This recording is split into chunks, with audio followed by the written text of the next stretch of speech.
Olá, neste vídeo nós vamos falar sobre a suspensão e a interrupção do contrato de trabalho. Na verdade, o contrato do trabalho não é suspenso e nem interrompido. O que é suspenso ou interrompido, né, é a prestação de serviço. O contrato de trabalho continua vigente. No entanto, nós vamos usar essa denominação suspensão e interrupção do contrato de trabalho, porque é assim que nós vamos encontrá-la na doutrina e na jurisprudência. E é assim que ela aparece no texto da Consolidação das Leis do Trabalho. A CLT, no capítulo 4 do título 4, né, fala da suspensão e da interrupção. Capítulo 4. O título 4 trata do contrato individual de trabalho. Por isso fala-se em suspensão e interrupção do contrato de trabalho. Mas na verdade, repito, o contrato de trabalho não é suspenso e nem interrompido. O que é suspenso ou interrompido é a prestação de serviço. Pois bem, primeiro vamos diferenciar a suspensão e a interrupção do contrato de trabalho. Tanto numa hipótese quanto na outra, não há prestação de serviço. Ou seja na suspensão do contrato de trabalho, seja na interrupção do contrato de trabalho, nas duas hipóteses, o empregado não trabalha, não há prestação de serviço. Ocorre que em algumas situações, apesar de não haver prestação de serviço, o empregador continuará obrigado a pagar salário e continuará ocorrendo a contagem do tempo de serviço. Sendo assim, toda vez em que o empregado não trabalhar, mas contar tempo de serviço e receber salário, estaremos diante da interrupção do contrato de trabalho. Na interrupção do contrato de trabalho, o empregado não trabalha, conta tempo de serviço e há pagamento de salário. Na suspensão do contrato de trabalho, o empregado não trabalha, não há contagem de tempo de serviço e não há pagamento de salário. Esses são os dois modelos, né, da interrupção do contrato de trabalho e da suspensão do contrato de trabalho. Há algumas situações nas quais, apesar de não haver contagem de tempo, apesar de não haver prestação de serviço, apesar de não haver pagamento de salário, o legislador determina a contagem do tempo de serviço e o pagamento dos depósitos do Fundo de Garantia por tempo de serviço. Então é uma situação peculiar. Não há prestação de serviço, mas a lei manda contar tempo de serviço. Não há pagamento de salário, mas a lei manda depositar o FGTS, que é calculado sobre o salário. Essa situação peculiar ocorre com o afastamento do empregado por motivo de acidente de trabalho ou prestação de serviço militar obrigatório. Então são duas situações que não vão se encaixar perfeitamente naqueles dois modelos, interrupção e suspensão do contrato, né? Não é interrupção porque não há pagamento de salário, só há contagem de tempo de serviço. Então, nesse caso, eu prefiro classificar como suspensão do contrato de trabalho. Mas, a rigor, na suspensão do contrato de trabalho, não haverá contagem de tempo de serviço e não haverá pagamento de salário. Enquanto que na interrupção do contrato de trabalho haverá contagem do tempo de serviço e haverá pagamento de salário. Pois bem, seja na suspensão, seja na interrupção do contrato de trabalho, quando o empregado fica afastado, ao retornar ao trabalho, ele tem toda a proteção assegurada no artigo 471 da CLT. As vantagens pessoais que foram asseguradas à sua categoria serão garantidas ao empregado quando do seu retorno. Neste sentido, dispõe o artigo 471 da CLT. Ao empregado afastado do emprego são asseguradas, por ocasião de sua volta, todas as vantagens que, em sua ausência, tenham sido atribuídas à categoria a que pertencia na empresa.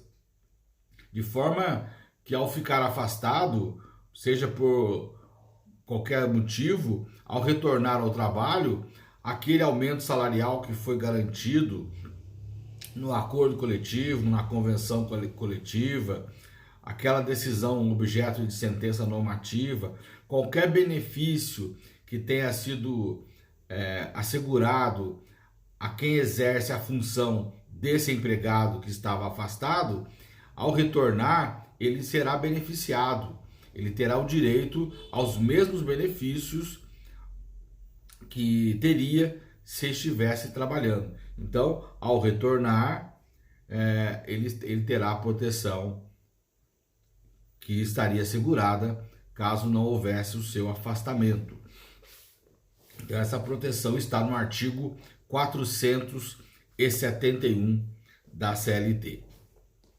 O artigo 472 trata do afastamento do empregado quando ele vai cumprir o chamado encargo social. Diz o 472, o afastamento do empregado em virtude das exigências do serviço militar ou de outro encargo público não constituirá motivo para alteração ou rescisão do contrato de trabalho por parte do empregado. Então, quando o empregado é afastado para prestar serviço militar obrigatório ou para exercer algum encargo público, não há motivo para a sua rescisão. O empregador não pode rescindir o seu contrato de trabalho. É mais fácil analisar esse 472 com relação ao empregado que vai prestar o serviço militar obrigatório. No Brasil, os homens, no ano em que completam 18 anos, são obrigados a se alistarem no serviço militar obrigatório. E se forem convocados para prestar o serviço militar obrigatório, caso sejam empregados em alguma empresa, o empregador não pode dispensá-los. Eles terão o emprego garantido. Então, o empregado que é convocado para prestar o serviço militar obrigatório, ele não pode ser dispensado. O artigo 472 da CLT veda a rescisão do contrato de trabalho desse empregado. Durante o período de afastamento do empregado que estiver prestando o serviço militar obrigatório, o empregador não vai pagar salário. Esse empregado vai receber da União um salário mínimo, que é o que é pago a quem presta serviço militar obrigatório, valor bruto. Há descontos legais. Mas durante esse período de afastamento do empregado para prestar o serviço militar obrigatório, o empregado afastado continuará tendo depositado em sua conta vinculada do Fundo de Garantia por Tempo de Serviço o percentual de 8% da remuneração que ele receberia se estivesse trabalhando. Apesar de não haver pagamento de salário, esse depósito do FGTS decorre da legislação especial. O artigo 15 parágrafo 5º da Lei 8.036 de 1990 estabelece: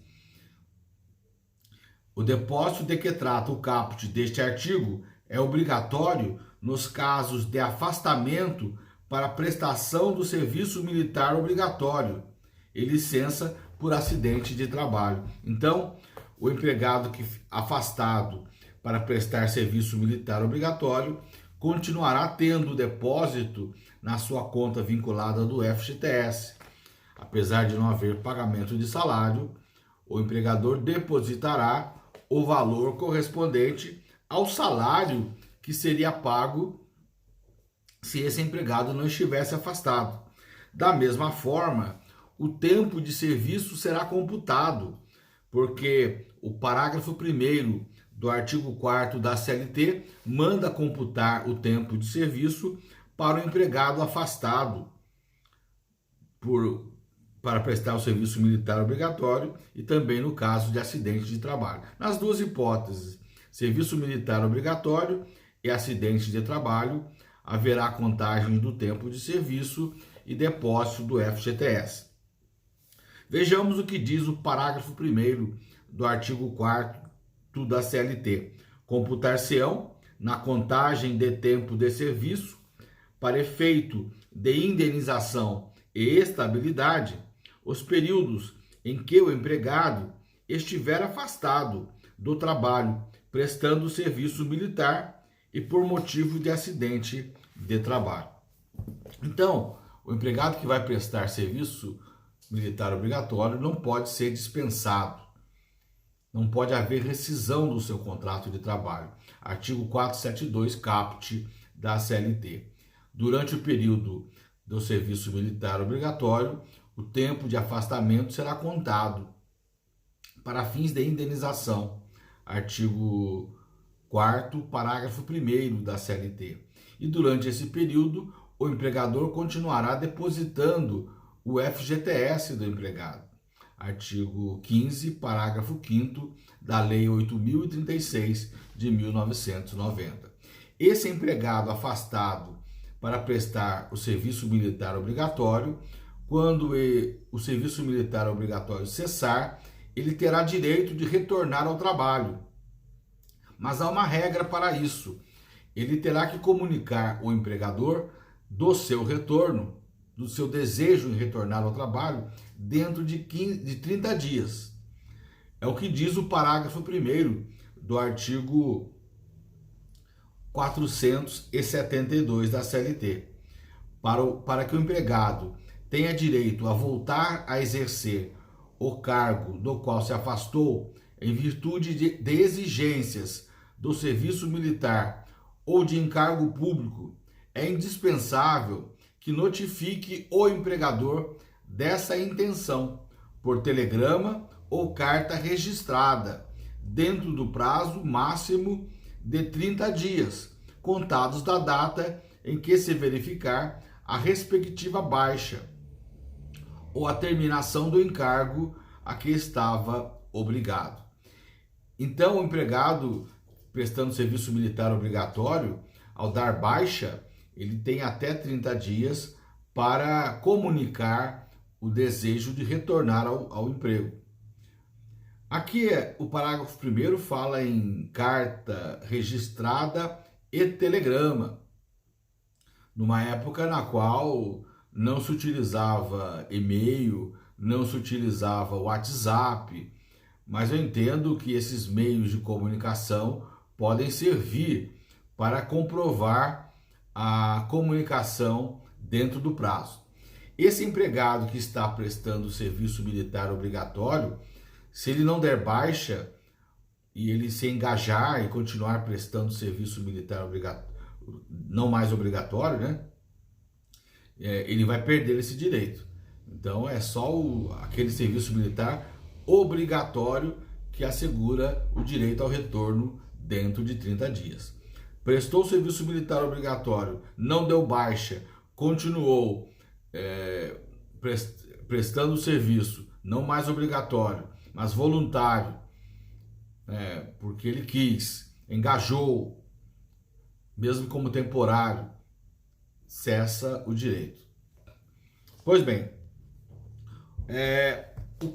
o artigo 472, parágrafo 2º, já foi analisado quando do tema duração do contrato de trabalho.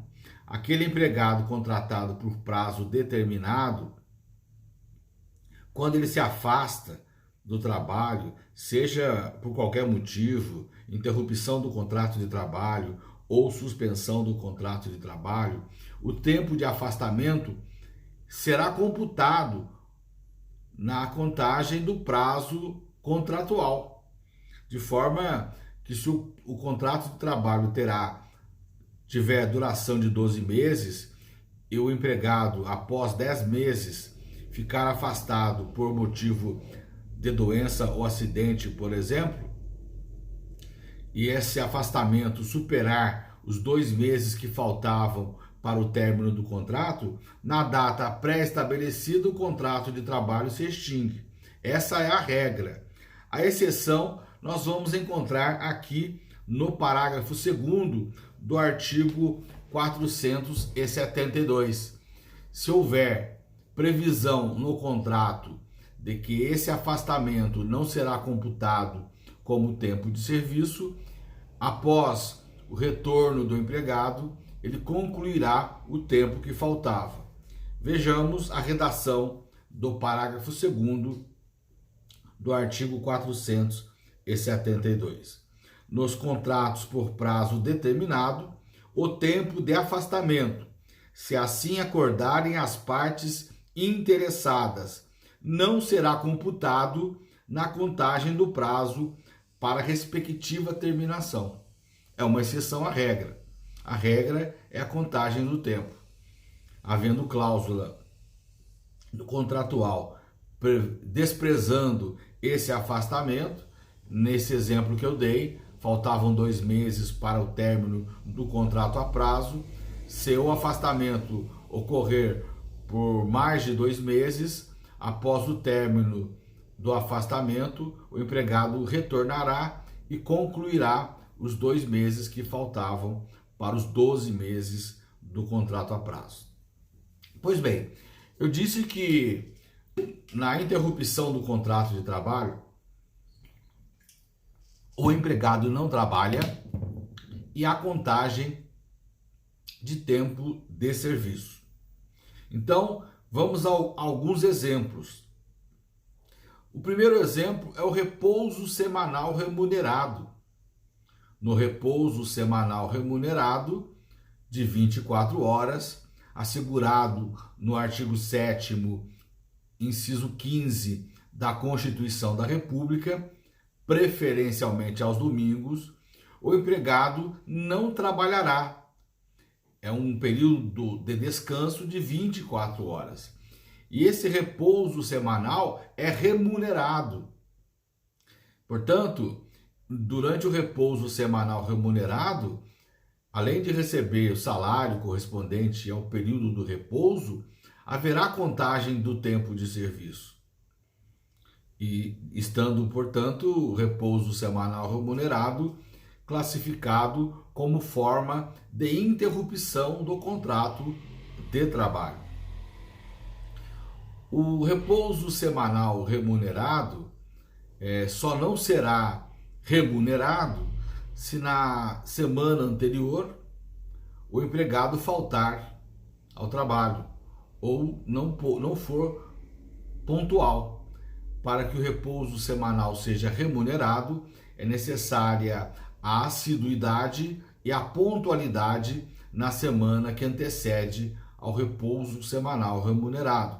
Neste sentido, dispõe a Lei 605 de 1949, de forma que, se na semana anterior o empregado tiver falta injustificada, a falta injustificada implicará no desconto, não apenas do dia faltoso, mas também do repouso semanal remunerado.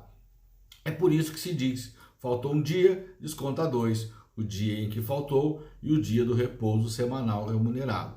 Nesse caso ele vai repousar, mas não vai receber pelo dia do repouso. Sobre as faltas justificadas falaremos daqui a pouco.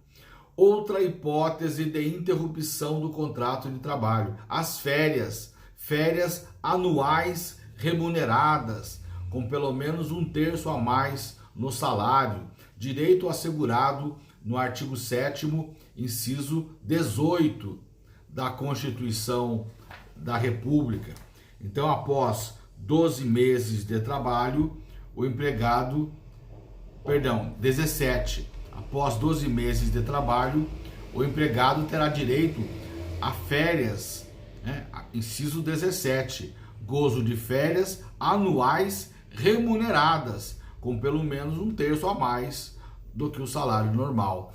Então, durante esse período de férias, de no máximo 30 dias, o empregado não trabalhará, haverá contagem do tempo de serviço e haverá pagamento de salário. Portanto, as férias caracterizam interrupção do contrato de trabalho.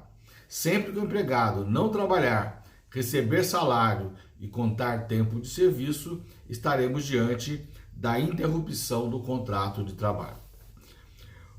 As faltas justificadas. As faltas justificadas também caracterizam interrupção do contrato de trabalho. Nas faltas justificadas, o empregado não vai trabalhar, mas não terá nenhum prejuízo. Ele vai receber salário correspondente ao dia em que faltou, porque a falta é justificada. Há motivo na lei para autorizar aquela falta. Só haverá desconto do dia faltoso se a falta for injustificada. As hipóteses de faltas justificadas estão previstas no artigo 473 da CLT, que dispõe: o empregado poderá deixar de comparecer ao serviço sem prejuízo do salário, primeiro, até 2 dias consecutivos, em caso de falecimento do cônjuge, ascendente, descendente, irmão ou pessoa que, declarada em sua carteira de trabalho e previdência social, viva sob sua dependência econômica. Então, quando há falecimento do cônjuge, de ascendente ou de descendente, bem como o falecimento de irmão, o empregado pode faltar até 2 dias consecutivos e será falta justificada. A parte final do inciso 1º do artigo 472 prevê também que aquela pessoa declarada como dependente econômica do empregado perante a Previdência Social, quando ela falecer, a falta será justificada. Quem faz a anotação na CTPS da dependência econômica é a Autarquia Federal, o INSS, não é o empregador.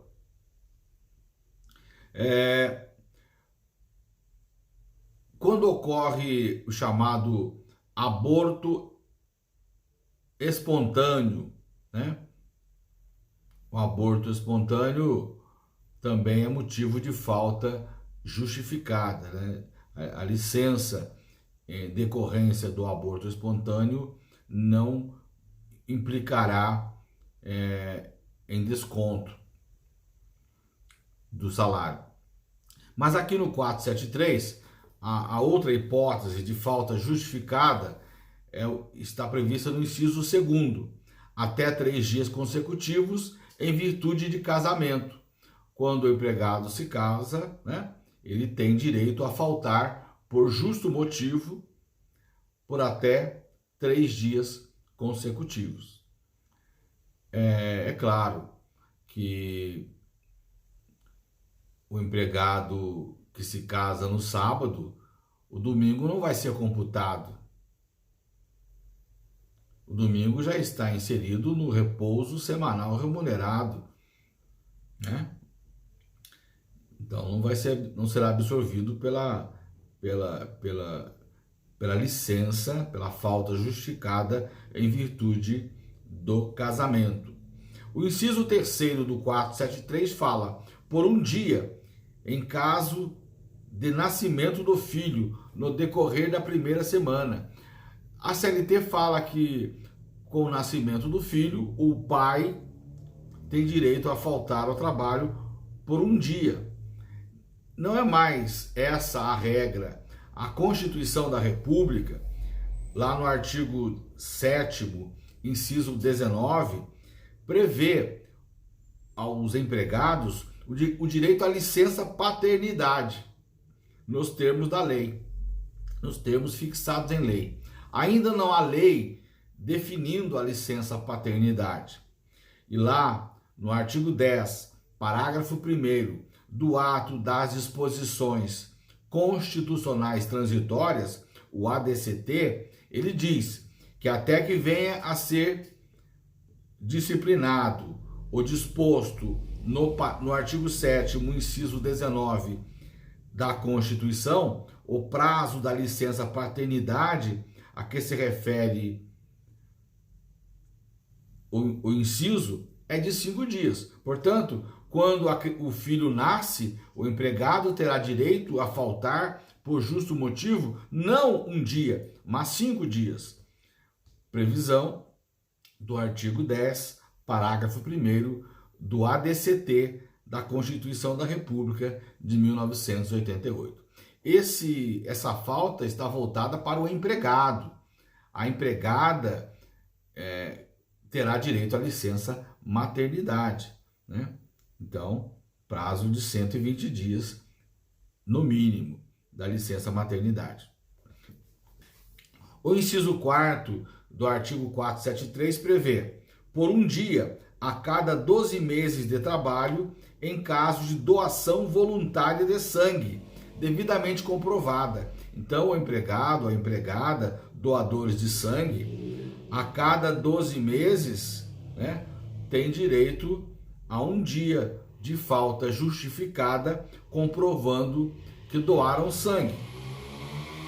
Inciso 5º, até 2 dias consecutivos ou não, para o fim de se alistar eleitor nos termos da lei respectiva. Então, quando os empregados vão se alistar eleitores, eles têm direito a faltar até 2 dias consecutivos.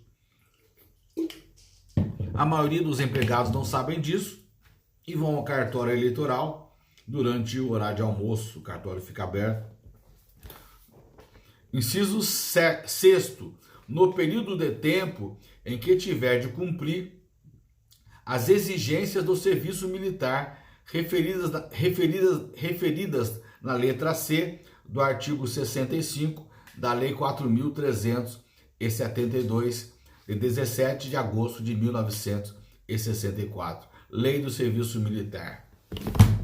Muitas vezes o empregado é convocado para comparecer à unidade militar, e nesse comparecimento, com fundamento na lei do serviço militar, o período em que ele estiver lá não poderá prejudicá-lo. Então é afastamento que caracteriza a falta justificada, né? O período de tempo em que estiver de cumprir as exigências. Se foi só de manhã, à tarde ele pode trabalhar. Se foi só à tarde, de manhã ele pode trabalhar. Inciso 7º, nos dias em que estiver comprovadamente realizando provas de exame vestibular para ingresso em estabelecimento de ensino superior. Se o empregado estiver prestando vestibular e o dia da prova do vestibular coincidir com o dia em que ele teria que trabalhar, será falta justificada.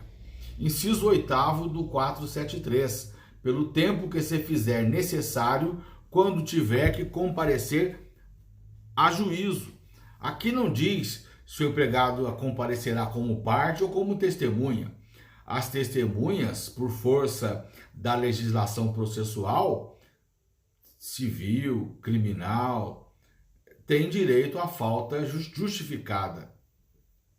Aqui, seja como testemunha, seja como parte em uma ação trabalhista, né? Ou não, né? Porque aqui não há distinção.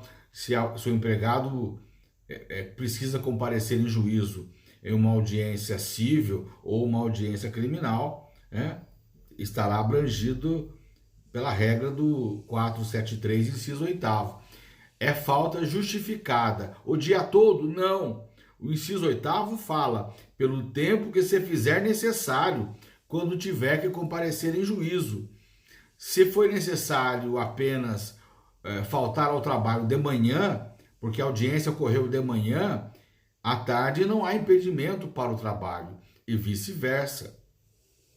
É claro, dependendo da situação, em algumas cidades, o deslocamento do empregado da sua residência até o fórum trabalhista, civil ou criminal, e depois o seu deslocamento até o local de trabalho, pode acabar inviabilizando, não dando tempo suficiente para comparecer em juízo e trabalhar.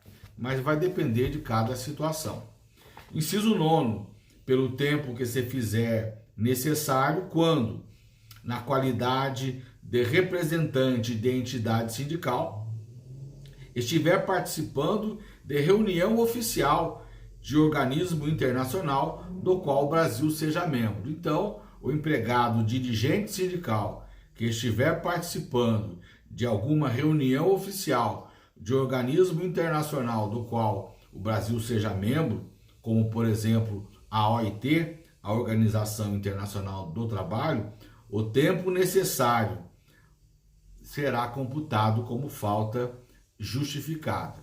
Se for uma reunião em outro país, esse tempo necessário vai abranger não apenas o período em que ocorreu a reunião, mas o período necessário ao deslocamento e retorno, né? Inciso 10 do 473, até 2 dias para acompanhar consultas médicas e exames complementares durante o período de gravidez de sua esposa ou companheira. Então aqui o empregado, ou companheiro, né, ou a companheira, poderão acompanhar, conforme o caso, a esposa ou a companheira durante os exames de pré-natal.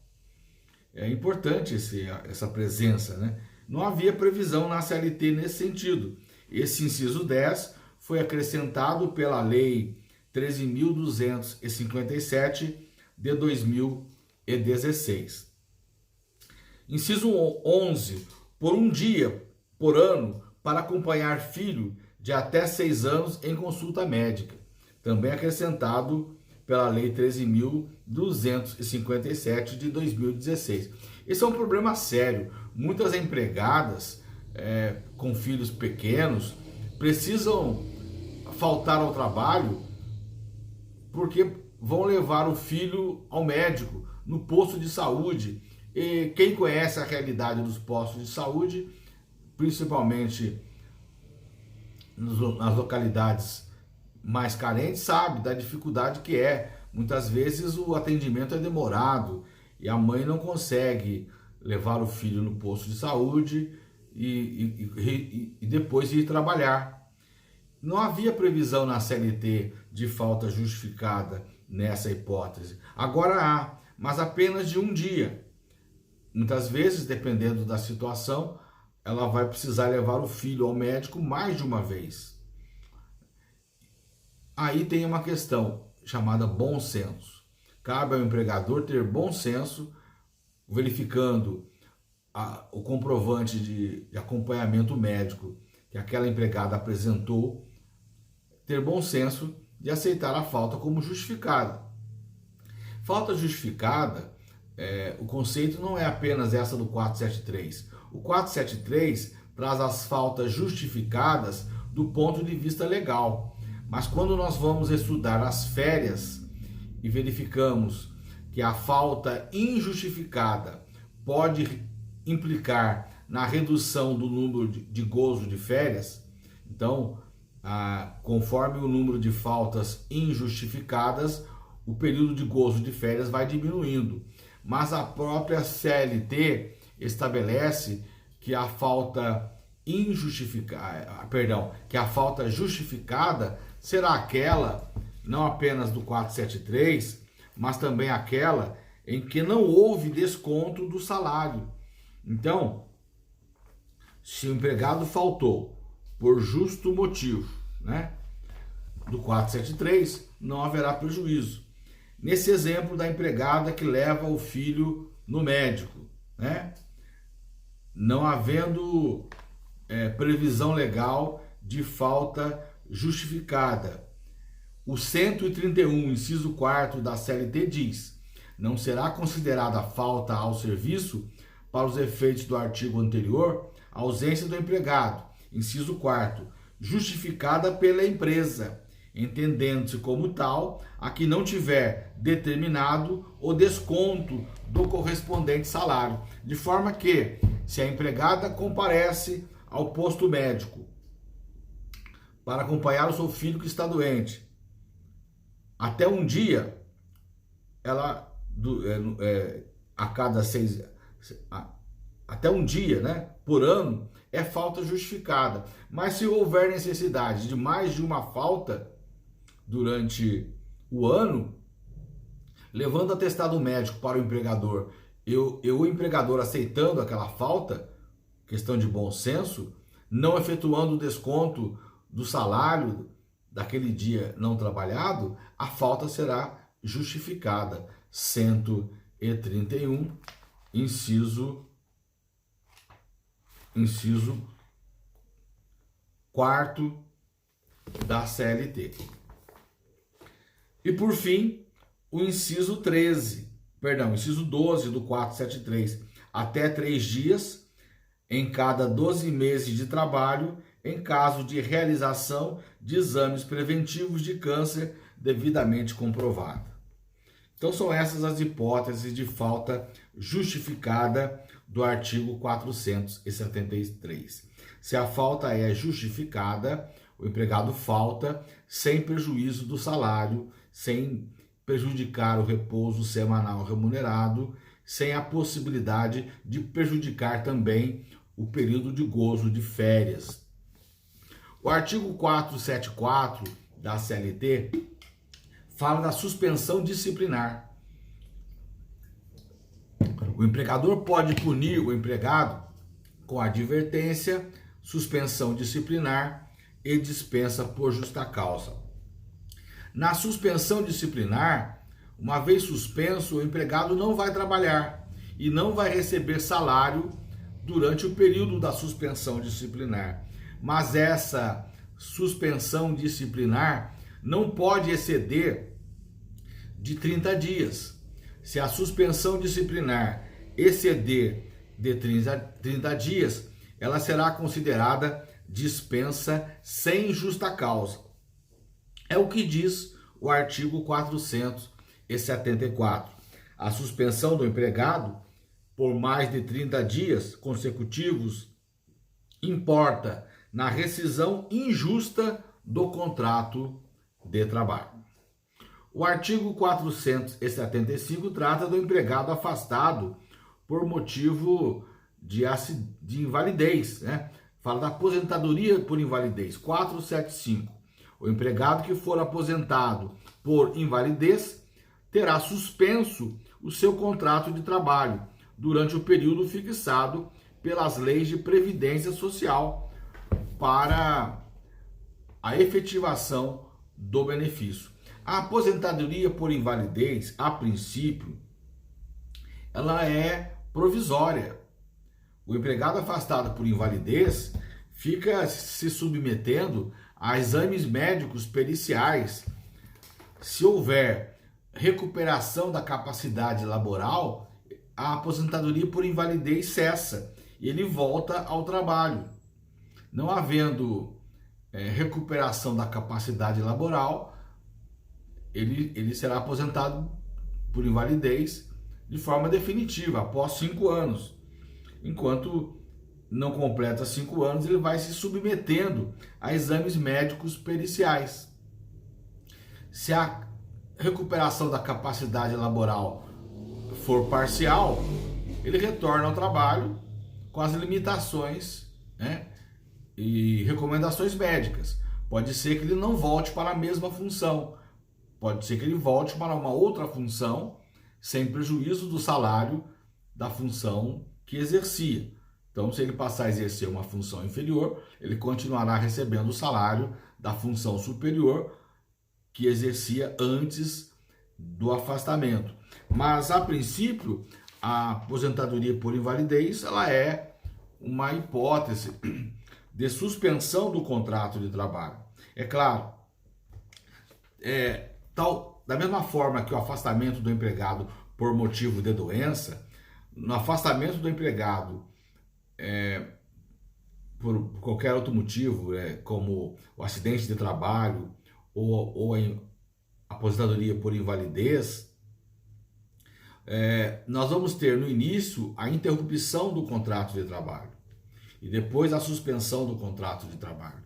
Isso porque nos primeiros 15 dias de afastamento do empregado por doença ou acidente, o empregador continua pagando o salário e contando o tempo de serviço. Na legislação previdenciária, a Lei 8.213 de 1991 dispõe, no seu artigo 59, que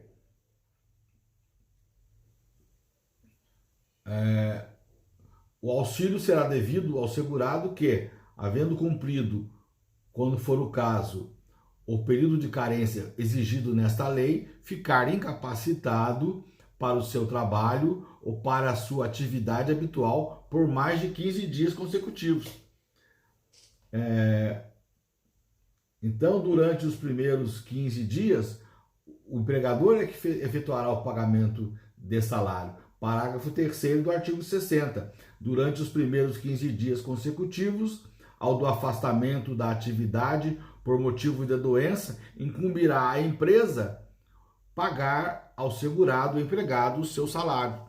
Após o 16º dia, cessa a obrigação de pagar salário.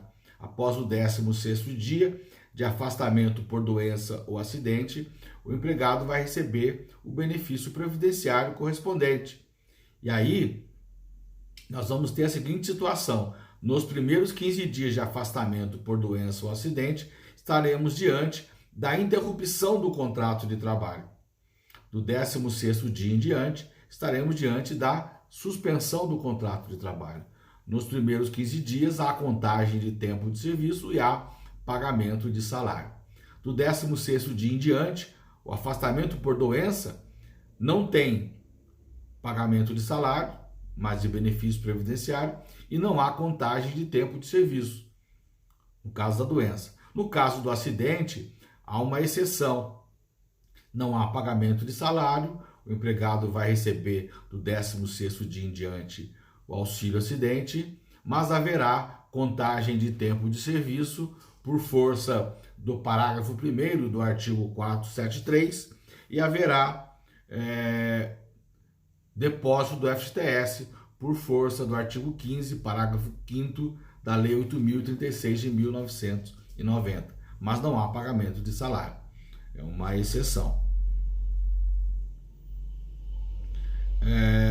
O 476 da CLT estabelece que em caso de seguro-doença ou auxílio-enfermidade, o empregado é considerado em licença não remunerada durante o prazo desse benefício. Sobre suspensão e interrupção do contrato de trabalho, eram essas as observações que queríamos fazer. No próximo vídeo, falaremos do artigo 476, dígito A, que trata da suspensão do contrato de trabalho para qualificação profissional, também conhecido como layoff. Até o próximo vídeo.